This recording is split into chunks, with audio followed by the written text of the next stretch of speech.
Lake Como is not just that spot from the Star Wars prequels, or a beautiful spot to propose to your significant other, and especially not just a place to take fit pics. Because there is deep historical significance behind one of Italy's most beautiful places. Back during the reign of the great Roman Empire, it was one of the biggest silk trading areas in all of Europe.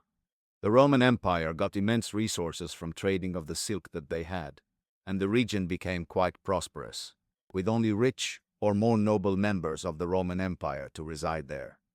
But also during the Middle Ages and Renaissance, because of all the wealth and trading there was often various amounts of conflicts, making it scary for some of the nobles to reside in.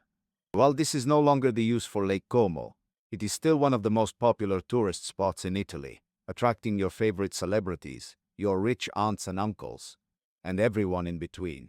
Anyone would love to see the beauty of this lake. The Florence Cathedral is one of the most iconic symbols of the Italian Renaissance.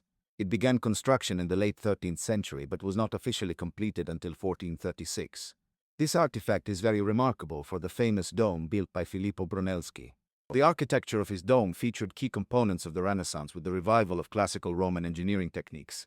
Some of the techniques include Roman arches and the ribbed vault. Inside of the cathedral, many famous works of art can be found inside that illustrate the values of humanism. This cathedral was and still is till this day a place of Catholic worship, highlighting the central role of the church. Like many artifacts of the time, this cathedral was funded by the Medici family. On top of being a beautiful building, walking through this cathedral is walking footsteps of the thinkers, artists, and innovators that built European culture. The Botanical Gardens of Padua is not just a beautiful, peaceful escape into nature, but it is a living museum of scientific history. One of the oldest botanical gardens in the world sits right inside the heart of Italy, located in the city of Padua. Established in 1545 during the back end of the Renaissance, it symbolized the intellectual developments during the Renaissance as the rise in the interest in the natural world and the study of plants. Created by the University of Padua, also one of the oldest universities in Europe, it served as a place of study of plants. The design of the garden was based on humanist principles, for example, the use of geometric organization of plant species within the garden, reflecting the Renaissance ideals of order and harmony in nature. St. Peter's Basilica is a major pilgrimage site and a gathering place for Catholic worship.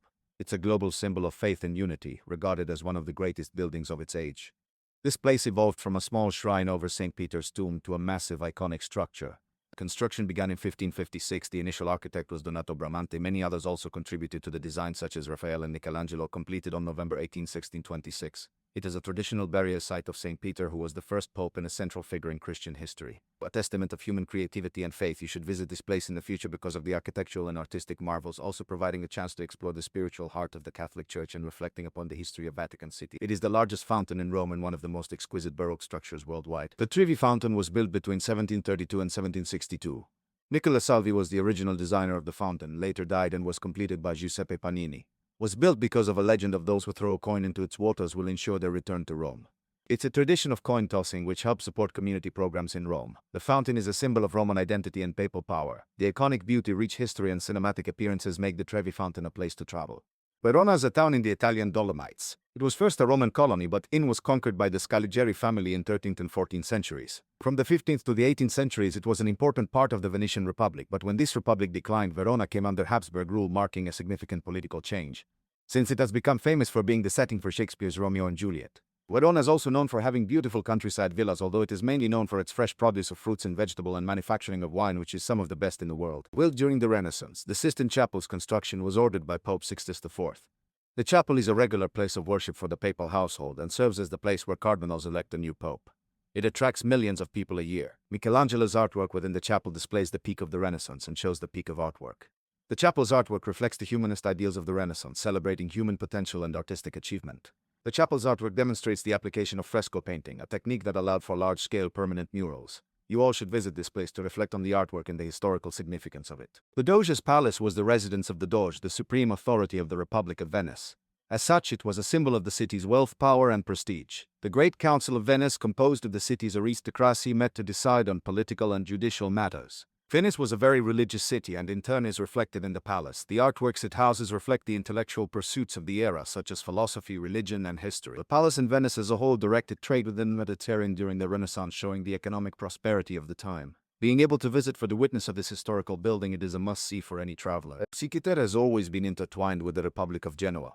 During the Second World War, the place was destroyed from bombing and fighting against mostly the British. It has since been rebuilt and is known for its agricultural aspects like winemaking and olive cultivation. It is also known for its beautiful architecture and nature, which has brought a lot of tourism from foreigners and local Italians in the recent years, further building its economy. The resident culture is from the 5 towns of Monterosso, Vernazza, Corniglia, Manerola and Riomaggiore. Cinque Terre is a great place to see nature and experience diversity in the local Italian countryside, making it worth it to take time to go.